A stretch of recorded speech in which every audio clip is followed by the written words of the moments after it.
안녕하세요. 나무쌤입니다. 오늘은 지난 시간에 이어 걸리버 여행기 제2부 브롱딕닭 거인국에 대해서 말씀을 드리겠습니다. 그 소인국에서 돌아온 지 얼마 되지 않아 걸리버는 또다시 그 어드벤처호를 타고 항해에 나가게 됩니다.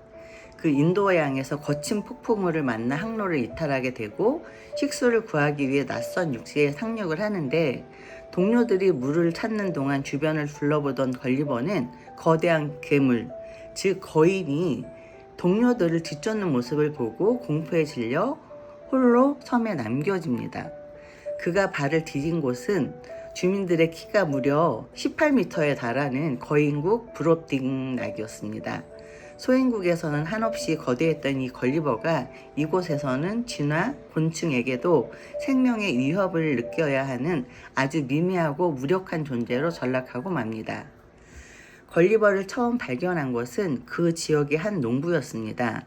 농부는 걸리버를 인간이 아닌 말하고 재주 부리는 그 동물로 취급을 해서, 그 탐욕스러운 농부는 걸리버를 데리고 다니면서 사람들에게 돈을 받고 구경거리로 만드는 서커스를 시작합니다. 하루에도 수십 번씩 그 좁은 탁자 위에서 춤추고 칼춤추고 절을 하고 사람들의 구경거리가 된 걸리버는 진짜 뼈만 남을 정도로 쇠약해집니다. 이 소문이 왕실에까지 퍼지자 학구열과 호기심이 많았던 왕비가 걸리버를 불쌍하게 여겨가지고 농부에게 돈을 주고 그를 사들입니다. 이때부터 걸리버는 궁전에서 대접을 받으며 살게 되고, 농부의 착한 딸인 글럼탈 클리치가 그의 전담 보모가 되어 걸리버를 지극정성으로 돌봐줍니다. 궁전에서 머물게 된 그 브롱딕락의 국왕과 자주 독대해서 깊은 대화를 나눕니다. 걸리버는 자신의 조국 영국의 훌륭한 의회제도, 사법 시스템, 종교, 그리고 유럽의 찬란한 문명을 엄청 자랑스럽게 설명을 합니다. 즉 은연중에 자신이 문명인이고 너희 거인들은 야만인이야 라는 우월감을 품고 있었던 것이죠. 하지만 걸리버의 이야기를 가만히 듣던 그 거인국의 국왕은 날카로운 질문을 던집니다. 너희 의원들은 정말 돈을 받지 않고 공정하게 일하는가? 너의 법관들은 뇌물을 받지 않는가? 종교를 핑계로 왜 그렇게 많은 전쟁을 치르는가? 걸리버의 답변을 통해 영국의 실상을 꿰뚫어본 국왕은 크게 한탄하면서 인간을 향해 너희는 자연이 지구상에 기어다니도록 허용한 가장 작고 해로운 벌레 같은 족속들이라며 영국 문명의 부정부패와 잔혹함을 통렬하게 꾸짖습니다. 자신의 조국이 무시당하자 자존심이 상한 걸리버는 그 국왕의 환심을 사기 위해 엄청난 제안을 합니다. 바로 유럽의 위대한 발명품인 하약과 대포의 제조법을 알려주겠다고 하는 것이었죠. 걸리버는 이 무기가 있으면 적들을 순식간에 가루로 만들고 천하를 통일할 수 있다고 열정적으로 설명을 합니다. 그러나 국왕은 그 무시무시한 살상 무기의 설명을 듣고 공포와 분노에 휩싸입니다. 국왕은 그런 지옥의 기계를 처음 고안해낸 자는 인류의 적이라며, 만약 그 기술을 한 번만 더 언급하면 당장 사형에 처하겠다고 경고합니다. 그러면서 수천 개의 목숨을 빼앗는 기술보다 땅에서 밀 2이삭과 풀 2포기를 더 자라게 만드는 사람이 인류에게 훨씬 더 가치가 있는 기여를 하는 것이라며 위대한 도덕적 가치관을 보여주죠. 걸리버는 이 거대하고 정직한 거인들의 정신적 수준에 큰 문화적 충격을 받습니다. 거인국에서의 생활은 평화로웠지만 걸리버에게는 늘 생명의 위협이 도사리고 있었죠. 거대한 원숭이에게 납치되어 지붕 위에서 강제로 음식을 입에 넣는 어떤 그런 걸 당하기도 하고, 거대한 개구리와 싸워야 했고, 궁전의 그 난쟁이들에게 괴롭힘을 당하기도 했습니다.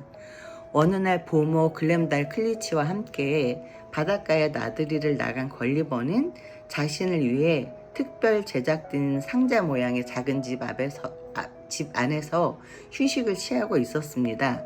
그때 거대한 독수리 한 마리가 상자를 그 먹이로 착각을 해서 발톱으로 상자를 탁 낚아채가지고 하늘로 날아오릅니다. 다른 독수리들과의 싸움 끝에 독수리가 상자를 바다 한가운데 떨어뜨리고 상자 안에 갇혀 표류하던 걸리버는 마침 지나가던 영국의 배에 극적으로 구조됩니다. 고향으로 돌아온 걸리버는 한동안 보통 사람들이 크기가 너무 작게 느껴져 아내와 아이들을 볼 때도 발에 밟힐까봐 소리를 지르는 등 거인국의 후유증을 혹독하게 겪으면서 이제 2부가 마무리되죠. 1부에서 소인국이 거대해진 나의 눈으로 타인의 하찮음을 비웃은 통쾌함이었다면 2부 거인국에서는 철저히 낮아진 눈으로 인간이라는 존재의 오만함을 직시하게 만드는 불편한 그 위대한 여정이죠. 조나단 스위프트는 주인공 걸리버를 하루아침에 애완동물 수준의 크기로 줄여놓음으로써 우리가 당연하게 여겼던 인간 중심적 사고와 문명의 우월성을 완전히 뒤틀어버립니다. 2부에서 가장 전율을 느꼈던 대목은 걸리버가 거인국 왕에게 화학 제조법을 제안하는 장면이죠. 걸리버는 상대방을 가장 효율적으로 죽이고 굴복시킬 수 있는 무기를 문명의 가장 빛나는 진보이자 선물로 바치려고 합니다. 이는 전쟁과 파괴의 기술을 발전시키는 것을 과학의 발전이라 포장해온 인류의 부끄러운 역사와 닿아 있습니다. 반면에 거인국 국왕은 이 파괴적인 기술을 단칼에 거절하면서 밀 두 이삭과 풀 두 포기를 더 자라게 하는 것이 진정한 영웅이라고 말하죠. 이 단순하고도 강력한 문장은 현대 사회를 살아가는 우리에게도 묵직한 질문을 던집니다. 우리는 삶을 풍요롭게 하고 생명을 살리는 기술보다 남을 이기고 파괴하는 기술에 더 열광하고 있지 않은가?